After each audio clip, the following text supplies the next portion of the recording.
இடியுடன் கூடிய மழை பெய்யும் வேளைகளில் மின்னல் தாக்கங்களினால் ஏற்படக்கூடிய பாதிப்புகளை குறைத்துக் கொள்ள தேவையான முன்னெச்சரிக்கை நடவடிக்கைகளை எடுத்துக்கொள்ளுமாறு பொதுமக்களுக்கு வளிமண்டலவியல் திணைக்களம் எச்சரிக்கை விடுத்துள்ளது.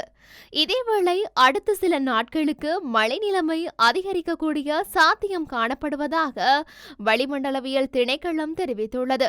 இதற்கமைய வடக்கு, வடமத்திய, கிழக்கு மற்றும் ஊவா மாகாணங்களிலும் மாத்தளை, நுவரெலியா மற்றும் ஹம்பாந்தோட்டை மாவட்டத்திலும் அவ்வப்போது மழை பெய்யும் என எதிர்பார்க்கப்படுவதாக அந்த திணைக்களம் எதிர்வு கூறியுள்ளது. மேல் மற்றும் சப்ரகமுவ மாகாணங்களில் காலி மற்றும் மாத்தறை மாவட்டங்களிலும் பல இடங்களில் மாலையில் அல்லது இரவில் மழையோ அல்லது இடியுடன் கூடியோ மழையோ பெய்யக்கூடிய சாத்தியம் காணப்படுவதாக தெரிவிக்கப்பட்டுள்ளது. வடக்கு, வடமத்திய, கிழக்கு மற்றும் வடமேல் மாகாணங்களிலும் மாத்தளை மற்றும் ஹம்பாந்தோட்டை மாவட்டங்களிலும் அவ்வப்போது மணத்தியாலத்துக்கு 30 தொடக்கம் 40 கிலோமீட்டர் வரையான வேகத்தில் ஓரளவு பலத்த காற்று வீசக்கூடிய சாத்தியம் காணப்படுகின்றது.